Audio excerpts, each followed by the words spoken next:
আমি সর্বপ্রথমে সরকারকে বলবো, যারা এই আন্দোলনে জীবন দিয়েছে, যারাই হোক না কেন, তাদের পরিবার যেন না খেয়ে না থাকে, তাদের পরিবার যেন, পরিবারের সন্তানরা যেন স্কুল থেকে বঞ্চিত না হয়, কলেজ থেকে বঞ্চিত না হয়। তাদের লেখাপড়া এবং পরিবারের দায়িত্ব রাষ্ট্রকেই নিতে হবে। তারা কেন এসে দাঁড়ে দাঁড়ে ঘুরে বেড়াবে? হ্যাঁ, এবং তাদের শিক্ষা, স্বাস্থ্য ব্যবস্থা প্রত্যেকটার দায়িত্ব রাষ্ট্রকে নিতে হবে। একটা পরিবারে একজন রিক্সা চালক বা অটো রিক্সা চালক বা ভ্যান চালক, সেই উপার্জন খাও। এখন হয় তারা রাস্তায় রাস্তায় ঘুরে বেড়াবে, ভিক্ষা চাইবে, এছাড়া কোনো উপায় নাই যদি রাষ্ট্র তাদেরকে না দেয়। সুতরাং সাংবাদিক ভাইরা, হ্যাঁ, এখানে সরকারকে দেখতে হবে যে মানে কেউ গিয়ে বলল যে আমরাই সবচেয়ে করেছি, অন্যদের কথা উল্লেখ করলো না, সেটা বাদ গেল। সেটা হলে পরে সরকারের ভাবমূর্তি ক্ষুণ্ণ হবে। এবং এই কাজগুলো আওয়ামী লীগ করেছে। ৭১-এর মুক্তিযুদ্ধের তালিকায় দেখা গেছে যার জন্ম ৭১ সালের 5 বছর পরে তাকে মুক্তিযোদ্ধা বানিয়েছে, আর এবং অরিজিনাল মুক্তিযোদ্ধা সে রিক্সা চালাচ্ছে, না হলে না খেতে পারে মারা গেছে। সেটার পুনরাবৃত্তি যেন ডক্টর ইউনূস সাহেবের সরকারের না হয়। আমরা সারা বাংলাদেশে তাই দেখেছি। অনেক অসহায় মুক্তিযোদ্ধা যারা ৭১-এ হাতে রাইফেল নিয়ে বনে বাজারে ঘুরে বেরিয়ে শত্রু সেনাকে যারা পর্যুদস্ত করেছে, তারা অনেকেই ভ্যান চালায়, রিক্সা চালায়, অথবা মানবতার জীবন যাপন করে। আর আওয়ামী লীগের পরিবার হলে তা মুক্তিযুদ্ধের 5 বছর 10 বছর পর জন্ম, তাকেও মুক্তিযোদ্ধার কোটা নিয়ে তাকে ভালো করা হয়েছে। রাষ্ট্র এইভাবে রাষ্ট্রকে, দেশকে, সমাজকে বিভাজিত করেছিল শেখ হাসিনা। সেটার পুনরাবৃত্তি যেন হয়। এখানে প্রতিটি অটো রিক্সা চালক, রিক্সা চালক, যাদের আমি নিজে ওদের বাসায় গেছি না, অধিকাংশ বাসায় গেছি, কি নিদারুণ দুঃখ কষ্টের মধ্যে আছে। যে ছেলে উপার্জন করে তার পরিবার চালাতো, তার মাকে চালাতো, তার বিধবা মাকে, সেই মা হাহাকার করছে, পরিবারটা হাহাকার করছে। তো সুতরাং এই অবস্থা চলতে পারে না।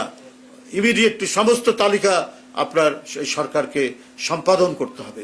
প্রতিটা তালিকা করে তাদের যাতে একটা মাসোহারা, এবং তাদের পরিবারে যদি কোনো ছেলে বা কোনো মেয়ে লেখাপড়া করে, তার ওই লেখাপড়া অনুযায়ী উপযুক্ত কোনো চাকরি তার ব্যবস্থা করতে হবে। আমার আপনারা জানেন যে কত ধরনের মিথ্যা মামলায় বিগত 17 বছর আমাদের দেশের বরেণ্য নেতৃবৃন্দকে আটকে রাখা হয়েছে, মিথ্যা মামলা দিয়ে সাজা দেওয়া হয়েছে। তার সবচেয়ে বড় প্রমাণ দেশনেত্রী বেগম খালেদা জিয়া, যিনি 4 বারের প্রধানমন্ত্রী, যিনি দেশের মানুষ এবং দেশের মাটিকে ছেড়ে কোনোদিন যাননি, দেশের জনগণকে নিয়ে থেকেছেন। এই কারণে শেখ হাসিনার যত প্রতিহিংসা, শেখ হাসিনার যত প্রতিশোধ, তার উপরে তাকে ভোগ করতে হয়েছে। এমনকি তাকে কারাগারে, একটি জরাজীর্ণ কারাগারের মধ্যে আটকে রাখা হয়েছিল, করে তাকে গভীরতর অসুস্থ হয়ে যেতে পড়তে পারে সেই ব্যবস্থা তাকে করা হয়েছিল। এটা কি? এটা হচ্ছে মিথ্যা আইনি প্রক্রিয়া। ন্যূনতম যদি আইন আদালত চলতো, তাহলে বেগম খালেদা জিয়া অনেক 2014 সালে প্রধানমন্ত্রী হতেন, আর শেখ হাসিনার লুটপাটের জন্য তারই জেলে যাওয়ার কথা। সময়টা এরকমই, যারা চোর, যারা ডাকাত, তারা রাষ্ট্র ক্ষমতা দখল করেছে, আর যারা গণতন্ত্রকামী মানুষ, যারা সৎ মানুষ, তারা কারাগারের মধ্যে অবস্থান করেছে। তো সুতরাং এই আইনের শাসনের জন্য, ন্যায় বিচারের জন্যই তো আমাদের সংগ্রাম। 5ই আগস্টের পর সেই ন্যায় বিচারের দিকে দেশ প্রত্যাবর্তন করছে। ডক্টর ইউনূস সাহেব, তাকে নিচতলা থেকে 10 তলা পর্যন্ত আদালতে হাঁটিয়ে তোলা হতো, আজকের যিনি প্রধান উপদেষ্টা। এই কারণে তিনি সবচেয়ে বেশি উপলব্ধি করবেন যে ন্যায় বিচার না থাকলে কি ধরনের ভোগান্তি হতে হয় মানুষকে। আজকে তিনি সরকার প্রধান, অন্তর্বর্তীকালীন সরকারের প্রধান। তাই বন্ধুরা, ন্যায় বিচার নিশ্চয়তার যখন ন্যূনতম সুযোগ পাওয়া গেছে, সেই ন্যায় বিচারের মাধ্যমেই আমাদের প্রকৌশলী ইসরাত মেয়রের জন্য তিনি স্বীকৃতি পেয়েছেন আদালত থেকে। তো সেই ক্ষেত্রে আমি মনে হয় যে কারো কি বলে সামাজিক গণমাধ্যমে বা কোথায় কি লিখলো বললো তাতে কোনো যায় আসে না। প্রকাশ্য দিবালোকে আদালতের কাছে সে জোর জবরদস্তি করতে পারত। সে অত্যন্ত জনপ্রিয় 10,000 20,000 লোক নিয়ে নির্বাচন কমিশন ঘেরাও করতে পারত, করে বলতো 5ই আগস্টের পরে যে আমাকে ঘোষণা করা হোক, মানে যে কোনো একটা জবরদস্তিমূলক পন্থা অবলম্বন করতে পারত ইঞ্জিনিয়ার ইশরাক। তো সেটা তো সে করেনি, সে আইনি প্রক্রিয়ায় গেছে। এবং শেখ হাসিনার যখন রাষ্ট্র ক্ষমতা মানে দখল করে আছেন, যখন নির্বাচনের দিন নির্বাচন সেন্টারে ঢুকতে দেওয়া হচ্ছে না ভোটারদেরকে, ধানের শীষের নির্বাচনী এজেন্টদেরকে ঘাড় ধরে বের করে দেওয়া হচ্ছে, এবং নির্বাচনী প্রচারণার সময় বারবার আক্রমণ করা হচ্ছে, এবং আমি নিজে সেই আক্রমণের শিকার। কাউরান বাজারে রক্তাক্ত করা হয়েছিল আমাকে। তো কি নির্বাচন, সন্ত্রাসী নির্বাচন আপনারা দেখেছেন। তো সেই অবৈধ নির্বাচন, সেই ভোট ডাকাতির নির্বাচনের বিরুদ্ধেই ইঞ্জিনিয়ার ইশরাক মানে ন্যায়ের আদালতে সে সেই সময় মামলা করেছেন। সেই মামলার ফলাফল এতদিনে পেয়েছেন। এটা অত্যন্ত ন্যায়সঙ্গত, এটা সুবিচার পেয়েছেন, এবং ইনশাল্লাহ সেই সুবিচারের মধ্যে দিয়েই জনগণের মেয়র জনগণের কাতারে ফিরে এসছেন। আপনাদের কাছে তাই বলি, আজকের এই ঈদের প্রাককালে আমরা বারবার বলেছি মানুষের যাতে দুর্ভোগ পোহাতে না হয়, কোনো ক্রমেই এইটা এই সরকারকে দেখতে হবে। এই সরকারেতে অনেক মন্ত্রী নেই, অনেক কিছু নেই, অল্প কিছু মানুষ নিয়ে সরকার, অন্তর্বর্তীকালীন সরকার, তারা তো অনেক কিছু মানে দেখে চট করে সেই ব্যবস্থা নিতে পারবেন। তো এখনো মানে 122টা গার্মেন্টসের শ্রমিকরা কেন বেতন পায় না, এটা তো একটা বড় প্রশ্ন। প্রায় অর্ধশতাধিক আপনার গার্মেন্টস তারা বোনাস পায়নি কেন? তো এটা তো সরকার হচ্ছে মালিক পক্ষ এবং শ্রমিক পক্ষের মধ্যে একটি লিয়াজো অফিসারের ভূমিকা পালন করে। তো এই জিনিসগুলোর দায়িত্ব তো সরকারের উপর বর্তাবে। একজন শ্রমিক যদি না খেয়ে থাকে, এই ঈদের আগে যদি সে যদি বেতন না পায়, তাহলে তার পরিবার সেই ঈদের আনন্দ উপভোগ করতে পারবে না। তো এটাই তো হচ্ছে জনহিতকর পদক্ষেপ সরকারের দিক থেকে। এইটা সরকারকে দেখা উচিত ছিল, দরকার সরকার সেই ব্যাপারে যাবে।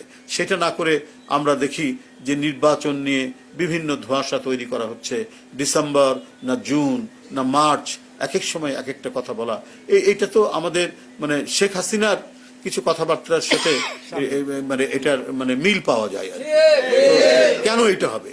অন্তর্বর্তীকালীন সরকার শহীদের রক্তের উপর গঠিত সরকার। অন্তর্বর্তীকালীন সরকার অকাতরে জীবন দান করি শিশু, কিশোর এবং তরুণদের এবং মহিলাদের এবং রিক্সা শ্রমিকদের রক্তের উপর গঠিত সরকার।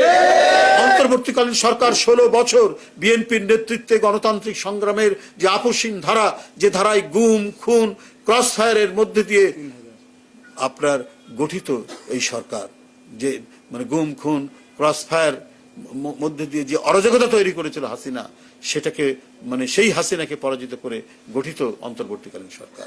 তো সেই সরকার জনগণের কাছে স্পষ্ট সুনির্দিষ্ট তারিখ দিয়ে বা মাসের কথা বলে তারা একটা নির্বাচনী প্রক্রিয়া আপনার তৈরি করবে। অনেকে বলেন আরে আন্দোলন করা হয়েছে শুধু নির্বাচনের জন্য। আর ভাই, এই নির্বাচন সুষ্ঠু করেনি বলেই তো আপনার আন্দোলন হয়েছে। অবাধ সুষ্ঠু নির্বাচন নিশ্চিত করেনি শেখ হাসিনা। তার মানে সেই অমল ধবল গদি রক্ষার জন্য তিনি দেশকে একটা কারবালায় পরিণত করেছিলেন, রক্ত ঝরা কারবালায় পরিণত করে তিনি ক্ষমতা টিকিয়ে রাখার চেষ্টা করেছিলেন। এবং তার জন্যই এক ব্যাপক আন্দোলনের মধ্যে দিয়ে, অনেক স্যাক্রিফাইস, অনেক আত্মদানের মধ্যে দিয়ে এই মানে অন্তর্বর্তীকালীন সরকার, এই অন্তর্বর্তীকালীন সরকার সরাসরি আপনার জনগণের ভোট না থাকলেও জনসমর্থন রয়েছে, কারণ সমস্ত আন্দোলনকারী দলগুলো আপনাদেরকে সমর্থন দিয়েছে। তো সেই যখন আন্দোলনকারী দলগুলো আপনার নির্বাচনের কথা বলছে যে আপনার শুধু নির্দিষ্ট সময় দিন এবং একটা নির্দিষ্ট সময়ের মধ্যে দিন যাতে এই নির্বাচনটা প্রলম্বিত না হয়, কিন্তু তখন বারবার কখনো আমরা ডিসেম্বর শুনে আবার কখনো শুনছি যে মার্চ, আবার এসে চলে যাচ্ছে জুন। এই ধরনের যে একটা পেন্ডুলামের মতো বক্তব্য দুলছে অন্তর্বর্তীকালীন সরকারের, এই দোলায়মান অবস্থা থেকে জাতিকে একটি সুনির্দিষ্ট তারিখ দিয়ে আশ্বস্ত করা দরকার। আজকের এই যে অনুষ্ঠান, রিক্সা চালক, অটো রিক্সা চালক যারা যাদের পরিবারের অনেকে জীবন দিয়েছেন এই আন্দোলনকে বিজয়ী করার জন্য, এবং যারা আহত হয়েছেন তাদেরকে আমরা আমাদের প্রিয় নেতা জনাব তারেক রহমান, ভারপ্রাপ্ত চেয়ারম্যান জনাব তারেক রহমানের পক্ষ থেকে ন্যূনতম যে সহায়তা, সেই সহায়তা দেওয়ার জন্যই আজকে এখানে আমরা উপস্থিত হয়েছি। আমরা আশা করি আমরা ঈদের আনন্দ সকলে মিলে ভাগ করে নিব, এটাই হচ্ছে আমাদের ঈদের মূল বার্তা হওয়া উচিত, এবং এই বার্তাটাই দিয়েছেন আমাদের ভারপ্রাপ্ত চেয়ারম্যান জনাব তারেক রহমান। আর এই শ্রমিক, রিক্সা শ্রমিক, ভ্যান চালক, এদেরকে সুসংগঠিত করে অনেক দিন ধরে এদের যে পরিচর্যা করছেন তার নাম হচ্ছে আরিফুর রহমান তুষার। অর্থাৎ দিন রাত পরিশ্রম করে সে এই সংগঠনটি গড়ে তুলেছে, এবং গড়ে তুলে তাদেরকে নিয়েই সে ভাবনা চিন্তা করে এবং সেই এটাকে সংগঠন গড়ে তুলেছে। তাকে সহ সবাইকে আন্তরিক শুভেচ্ছা জানিয়ে বক্তব্য শেষ করছি।